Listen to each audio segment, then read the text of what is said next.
C'est un événement qui n'a pas forcément fait la une des médias avec les fêtes, et pourtant c'est un événement absolument majeur. L'Ukraine a définitivement arrêté toute livraison de gaz russe en Europe via son territoire ce mercredi 1er janvier. Et c'est une mesure qui inquiète pas mal de pays européens qui dépendent fortement du gaz venant de la Russie. Alors pourquoi cet arrêt soudain, comment l'analyser et quelles vont être les conséquences pour les consommateurs dans l'Union européenne? Salut, c'est Hugo, j'espère que vous allez bien, j'espère que vous avez passé un bon réveillon de nouvel an. Encore bonne année pour ceux qui n'ont pas vu la vidéo hier. On est donc parti avec ce nouveau sujet à la une des actualités du jour. Alors depuis ce 31 décembre à minuit donc, il n'y a plus aucun gaz russe qui transite par l'Ukraine pour arriver en Europe. Et avant en fait, il transitait via un gazoduc qui s'appelait Brotherhood, aussi appelé transsibérien, et qui s'étend sur 4500 km. Et cette fermeture du robinet, en tout cas du robinet qui passe par l'Ukraine, c'est lié tout simplement au non-renouvellement d'un contrat qui avait été signé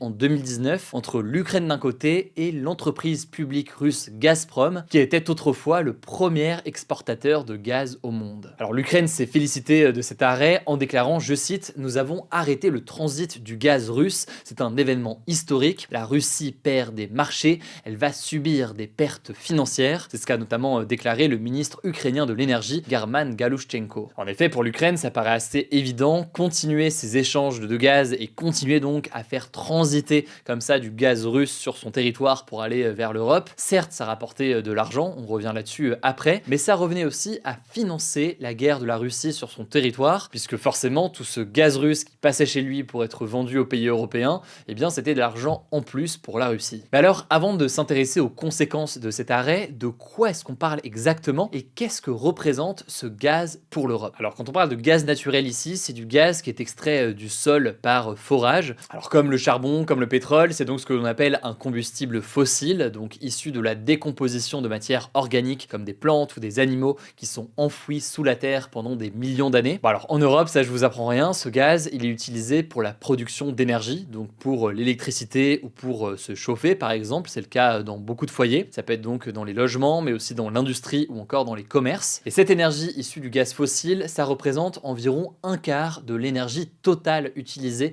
par les 27 pays de l'Union européenne, sachant que là, un quart, c'est un quart pour tout le gaz, pas seulement le gaz russe. Alors l'arrêt dont on parle ici, avec l'Ukraine donc qui arrête de faire transiter ce gaz russe, ça représente un arrêt d'environ un tiers des approvisionnements totaux de gaz russe à destination de l'Europe. Alors ça représente un manque à gagner d'environ 800 millions d'euros par an pour l'Ukraine et 5 milliards d'euros pour Gazprom. Alors pourquoi est-ce que le gaz qui passe par l'Ukraine, c'est seulement un tiers du gaz russe en Europe? Eh bien parce que l'Europe reçoit aussi du gaz russe via Turkstream, qui est un pipeline qui passe sous la mer Noire, avec son prolongement ensuite, Balkan Stream. Bon, et je rentre pas dans les détails, mais il y a aussi le gaz naturel liquéfié, qui est acheminé par des navires méthaniers, et qui peut venir lui aussi éventuellement de Russie, même si les importations sont moins importantes depuis quelques années. Il y a donc un impact, mais un impact qui est à nuancer. En fait, ce qu'il faut comprendre, c'est que depuis février 2022, l'Europe a largement diminué sa dépendance au gaz russe. L'Europe se tourne davantage désormais vers la Norvège, les États-Unis, l'Azerbaïdjan ou encore le Qatar. Et en fait, si on rentre dans les détails, fin 2023, le gaz russe ne représentait plus que 8% des importations de l'Union européenne, sachant que l'objectif, c'est qu'il n'y ait plus aucun gaz russe dans l'Union européenne d'ici à 2027. Mais alors, quelles vont être les conséquences pour nous à l'échelle de l'Union européenne? Eh bien, en fait, ça va beaucoup dépendre du pays dans lequel vous êtes. En fait, chaque pays européen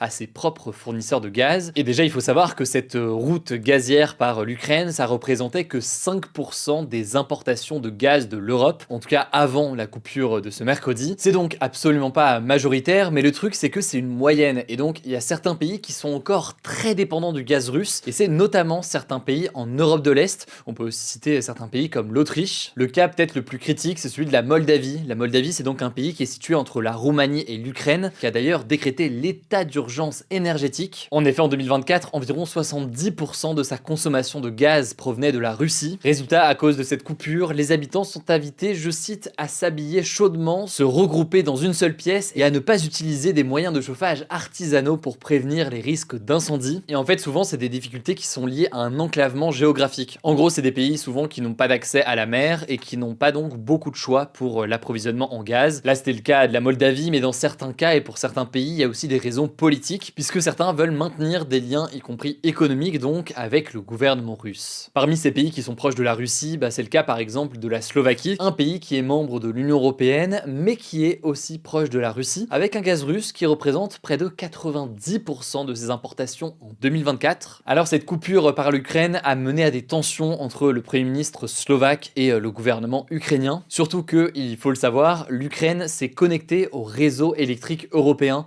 pour se fournir en électricité. Bref, ça mène à certaines tensions pour ce qui est de la question de la France, puisque forcément, j'imagine que vous posez la question, eh bien les conséquences sur le prix du gaz devraient être a priori relativement limitées, car le pays dépend assez peu aujourd'hui du gaz russe. En tout cas, si vous voulez en savoir plus, je vous mets des liens directement en description. Je vous rappelle, pour ceux qui ne le savent pas encore, que ce format, il est aussi dispo en version podcast audio. Pour ça, et pour bien démarrer cette nouvelle année, vous tapez Hugo Décrypte sur Spotify, Apple Podcast ou autre, vous allez pouvoir le retrouver. Je vous laisse avec Blanche pour les actualités en bref, et je reviens juste après. Merci Hugo et bonjour à tous. On commence avec cette actu. Aux États-Unis, un homme a foncé sur la foule au volant d'un pick-up dans la nuit de mardi à mercredi dans le quartier français de la Nouvelle-Orléans en Louisiane avant d'ouvrir le feu sur les forces de l'ordre. Au moins 15 personnes ont été tuées et une trentaine ont été blessées. L'assaillant est un ancien militaire américain âgé de 42 ans, Shamsuddin Jabbar, et il a été tué par la police qui a d'ailleurs retrouvé un drapeau de l'État islamique, des armes et des engins explosifs improvisés dans son véhicule. Selon le président américain Joe Biden, il avait publié sur les réseaux sociaux des vidéos indiquant qu'il était inspiré par l'État islamique. Le FBI a ensuite confirmé qu'il avait rejoint Daesh cet été. Et toujours d'après le FBI, personne d'autre n'est impliqué dans cette attaque. A noter que quelques heures après cette attaque, un véhicule Tesla Cybertruck, donc un pick-up de la marque du milliardaire Elon Musk, a explosé devant l'hôtel Trump de Las Vegas. Une personne qui était présente à l'intérieur du véhicule est décédée et 7 autres ont été légèrement blessés. D'après le shérif de Las Vegas, des bidons d'essence et de gros mortiers de feux d'artifice étaient présents à l'arrière du véhicule. Selon le FBI, il n'y a cependant aucune connexion entre cette explosion et l'attaque à la Nouvelle-Orléans. Deuxième actu, l'autorité palestinienne a suspendu la diffusion et les activités de la chaîne d'information qatari Al Jazeera dans les territoires palestiniens. C'est ce qu'a annoncé ce mercredi l'agence de presse officielle palestinienne Wafa. L'autorité palestinienne, c'est l'autorité politique qui administre la Cisjordanie, l'un des territoires palestiniens donc, et concrètement, elle accuse Al Jazeera de diffuser des contenus et reportages caractérisés par de la désinformation, de l'incitation à la sédition, donc à la révolte. Elle accuse aussi la chaîne d'ingérence dans les affaires internes palestiniennes selon Wafa. Cette décision intervient après la diffusion par la chaîne qatari de contenus sur les affrontements entre l'autorité palestinienne et des factions armées comme le Hamas et le djihad islamique à Jénine en Cisjordanie. Ces affrontements ont mené à la mort d'une dizaine de personnes ces dernières semaines. De son côté, le Hamas a condamné la décision de l'autorité palestinienne qui l'associe à un acte répressif destiné à faire taire les voix dissonantes. A noter qu'en mai dernier, Israël avait décidé d'interdire la diffusion d'Al Jazeera dans le pays. L'armée israélienne a plusieurs fois accusé les journalistes de cette chaîne d'être des agents terroristes à Gaza affiliés au Hamas. Sinon, toujours au sujet de Gaza, au moins 25 personnes ont été tuées depuis le passage à l'année 2025 par 3 frappes israéliennes selon la défense civile du territoire palestinien. Le ministre israélien de la Défense Israël Katz a quant à lui menacé d'intensifier les frappes dans la bande de Gaza si le Hamas ne permet pas prochainement la libération des otages israéliens et continue de tirer des roquettes en direction d'Israël comme il l'a fait ces derniers jours. En tout cas, plus de 45 500 personnes ont été tuées à Gaza depuis octobre 2023 selon les chiffres du ministère de la Santé du Hamas. Troisième actu, l'eurodéputée La France Insoumise Rima Hassan est de nouveau visée par une plainte pour apologie du terrorisme selon le journal Le Point. Cette plainte, qui a été déposée le 30 décembre par l'Observatoire juif de France, vise notamment un de ses tweets publiés le 18 décembre dernier dans lequel elle avait écrit, je cite, « Si les franco-israéliens sont autorisés à servir dans l'armée israélienne tout en jouissant des acquis de la double nationalité, tout franco-palestinien doit pouvoir rejoindre la résistance armée palestinienne. » Pour l'avocate et co-autrice de la plainte Rachel Lefebvre, interrogée par Le Point, Rima Hassan assume la légitimité du Hamas et appelle même à rejoindre la résistance armée, alors que le mouvement islamiste palestinien est considéré comme une organisation terroriste par l'Union européenne. De son côté, Rima Hassan a réagi sur X, accusant l'Observatoire juif de France d'appartenir, je cite, au réseau de propagande du régime israélien. Quatrième actu, après 13 ans d'attente, la Roumanie et la Bulgarie ont pleinement intégré l'espace Schengen ce mercredi à minuit. Cette zone de libre circulation comprend donc désormais 25 des 27 pays membres de l'Union européenne, ainsi que la Suisse, la Norvège, l'Islande et le Liechtenstein. L'espace Schengen permet à plus de 400 millions de personnes de voyager entre ces pays sans passeport et sans se faire contrôler aux frontières. A noter que des contrôles aléatoires continueront d'être appliqués pendant 6 mois aux frontières terrestres entre la Roumanie et la Hongrie et la Roumanie et la Bulgarie. En tout cas, les dirigeants de la Roumanie et de la Bulgarie ont salué un moment historique alors que leurs pays sont membres de l'Union européenne depuis depuis 2007. 5e actu, la Poste a lancé un timbre solidaire pour venir en aide aux habitants du département d'outre-mer de Mayotte, ravagé par un cyclone il y a plus de 2 semaines. Selon le dernier bilan de la préfecture de Mayotte, le bilan est de 39 morts et un peu plus de 4000 blessés, ainsi que de très nombreux dégâts matériels. Le timbre est donc en vente dans les bureaux de poste et sur le site internet du groupe depuis ce jeudi. Intitulé Solidarité avec Mayotte, il coûte 2,39 € et il intègre donc un don d'1 € qui est reversé à la Croix-Rouge française. Ces 20 dernières années, la Poste a émis des timbres solidaires à 4 reprises, après le tsunami en Asie en 2004, le séisme en Haïti en 2010 et l'invasion à grande échelle de l'Ukraine par la Russie en février 2022. Et on finit avec cette actu, les bébés nés depuis ce 1er janvier font désormais partie d'une nouvelle génération, la génération Beta. Elle durera jusqu'en 2039 et elle fait suite à la génération Alpha, qui correspond aux personnes nées entre 2010 et 2024. Avant ça, il y a eu la génération Z, pour les bébés nés entre 96 et 2010, qui succédait aux Millennials, la génération à laquelle j'appartiens, oui,